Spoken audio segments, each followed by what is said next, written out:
Salut à tous, bienvenue sur cette nouvelle vidéo qui met en avant que les choix anecdotiques sont favorables à l'engagement, à l'effort, à la performance et même à l'apprentissage de chacun de vos élèves. Comme d'habitude, on s'appuie sur une étude scientifique et on viendra démontrer comment utiliser ces connaissances en thèse, en antithèse ou même en dépassement enseignant. A tout de suite sur le diaporama. Salut à tous et bienvenue sur cette nouvelle vidéo. De nombreuses études dans le domaine de l'apprentissage moteur ont démontré des avantages d'apprentissage de la pratique autocontrôlée par rapport aux conditions strictes sans choix.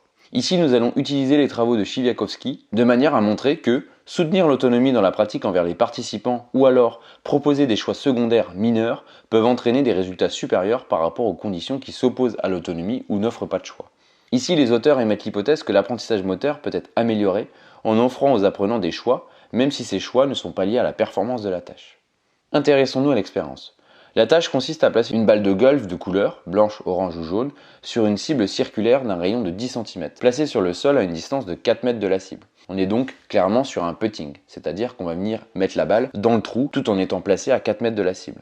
Alors qu'un groupe, le groupe de choix, est capable de sélectionner la couleur des balles de golf, blanc, jaune ou orange, de manière à pouvoir les utiliser dans chaque bloc de 10 essais, les autres participants du deuxième groupe, c'est-à-dire le groupe attelé, ont eu des balles de golf de la même couleur que leurs homologues qui sont dans l'autre groupe. Donc finalement, ce groupe n'a pas du tout le choix des balles. Les résultats sont les suivants. Tout d'abord, les deux groupes ont augmenté leur précision de putting à travers les blocs de pratique. Mais le groupe de choix a démontré une plus grande précision que le groupe attelé sur les 4 derniers des 6 blocs. Lors du test de rétention, au cours duquel des balles de golf blanches ont été utilisées, le groupe de choix a montré une précision de tir significativement plus élevée que le groupe attelé. Ainsi, les résultats d'un test de rétention différé de 24 heures ont indiqué une précision significativement plus élevée pour le choix par rapport au groupe attelé. Nous pouvons alors en conclure que donner aux apprenants un choix sur la couleur de la balle de golf, à 6 reprises notamment tout au long de la phase de pratique, a amélioré l'apprentissage de la tâche de golf pour les participants du groupe de choix par rapport à l'autre groupe d'apprenants qui a été attelé. La présente conclusion montre que même un choix accessoire à la tâche peut améliorer l'apprentissage des habiletés motrices.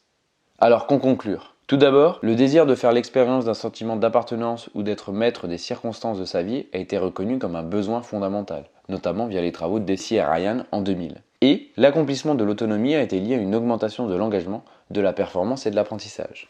Finalement, les résultats actuels semblent être parmi les premiers à fournir des preuves directes que donner du choix aux apprenants peut affecter positivement l'apprentissage moteur sans spécifiquement fournir de contenu d'enseignement hormis la consigne. Alors par quel mécanisme la capacité de faire des choix opère-t-elle pour promouvoir l'apprentissage ? Plusieurs hypothèses sont possibles. Ici, Chiviakowski explique plusieurs raisons. Les conditions favorables à l'autonomie peuvent avoir pour effet de transmettre un sentiment général de respect à l'égard du professeur, ce qui augmente la confiance généralisée des apprenants et par conséquent l'auto-efficacité des tâches. D'autre part, le choix est associé à une activité accrue des régions du cerveau directement impliquées dans le traitement des récompenses. Et enfin, les récompenses peuvent déclencher des réponses dopaminergiques et soutenir les processus de consolidation de la mémoire favorables à l'apprentissage. Enfin, il était suggéré qu'une implication plus active de l'apprenant dans le processus d'apprentissage favorise un traitement plus approfondi de l'information qui est bien plus pertinent. Ou alors, donner à l'apprenant le contrôle sur les conditions de pratique pourrait être dans un sens bien plus motivant, tout autant que satisfaire le besoin d'autonomie de l'apprenant permet d'améliorer l'apprentissage en augmentant la compétence ou l'auto-efficacité perçue des apprenants. Donc comment utiliser ces connaissances ?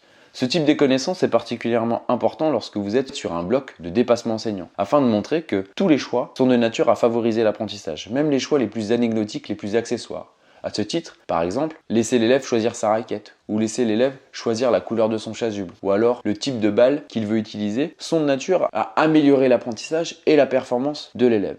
Donc certes, ce sont des choix qui sont anecdotiques, accessoires, mais il faut malgré tout, ne pas les mettre de côté, de manière à ce que l'élève puisse lui aussi s'inscrire dans un processus d'apprentissage grâce à ce type de choix. Donc bien évidemment, ce type de connaissance ne doit pas vous servir en thèse, ni en antithèse, mais il va permettre de compléter un argument, et notamment le compléter dans une forme de bloc de type dépassement enseignant ou alors dépassement élève. Voilà pour cette vidéo, on se retrouve très bientôt sur de futurs diaporamas afin de vous apporter de nombreuses connaissances. À bientôt.